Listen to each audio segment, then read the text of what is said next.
সাধারণভাবে দেখলে মনে হবে ৮-১০টা সাধারণ মানুষের মতোই একজন। সামাজিক যোগাযোগ মাধ্যমের বিলাসবহুল চলাফেরার আড়ালে লুকিয়ে ছিল তার অন্ধকার জগতের অশ্লীল গল্প। মাত্র ৬ মাসে শত শত পর্নোগ্রাফি ভিডিও তৈরি করে সামাজিক যোগাযোগ মাধ্যমে ছড়িয়ে দেওয়ার অভিযোগে গ্রেপ্তার হয়েছেন সুমাইয়া সাইদ নামে এক তরুণী। মূলত সে পর্নোগ্রাফি ভিডিও তৈরি করে টেলিগ্রাম অ্যাকাউন্টের বিভিন্ন জনের কাছে একটি পর্নোগ্রাফি ভিডিও ২ থেকে ৫,০০০ টাকায় বিক্রি করত সুমাইয়া। এভাবে সে গত ৬ মাসে আয় করেছেন ৮৪ লক্ষ টাকারও বেশি।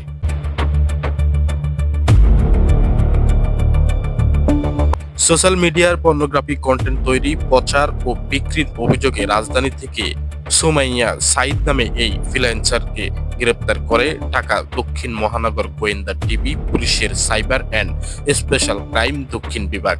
এ সময় ওই তরুণীর প্রধান সহকারী খাজা সাকলাইনার ফারুককেও গ্রেপ্তার করে পুলিশ। এই ঘটনায় মেয়ের অনৈতিক কার্যক্রমে অবহিত থেকেও তার উপার্জনের সম্মতি থাকা এবং অর্থ গ্রহণের অভিযোগে সুমাইয়ার বাবা মোহাম্মদ আবু সাইদকেও আসামি করে মামলা দায়ের করা হয়েছে।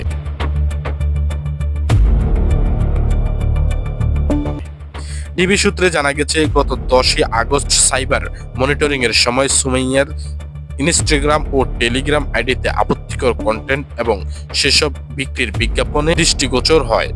মোবাইল ফোন ভিত্তিক অর্থ লেনদেনের মাধ্যমে বিকাশ ও নগদের মাধ্যমে নির্দিষ্ট ফি যেমন ৩,০০০ থেকে ৫,০০০ লাইফ টাইম প্যাকেজ নিয়ে অশ্লীল ছবি ও ভিডিও বিক্রি করা হতো।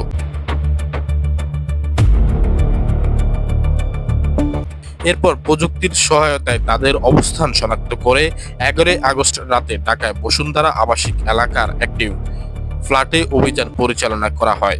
অভিযানে সুমাইয়াকে গ্রেপ্তার করা হয়। এ সময় তার কাছ থেকে একটি আইফোন ১৭ প্রো ম্যাক্স ও একটি OnePlus স্মার্টফোন জব্দ করা হয়।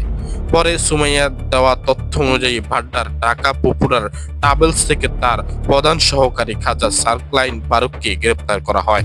এই ঘটনায় প্রাথমিক জিজ্ঞাসাবাদে জানা গেছে, কয়েকজন সহযোগীর যোগ সাজসে সুমাইয়া চক্রটি পরিচালনা করতেন। তার চাঞ্চল্যকর তথ্য হচ্ছে, সুমাইয়ার বাবা মেয়ের এসব অপকর্ম জানার পরও তাকে কোনো ধরনের বাধা না দিয়ে বরং নিয়মিত তার কাছ থেকে অর্থ নিতেন। এ সময় রমনা মডেল থানা পর্নোগ্রাফি নিয়ন্ত্রণ আইন ২০১২ এর অধীনে একটি মামলা দায়ের করা হয়েছে।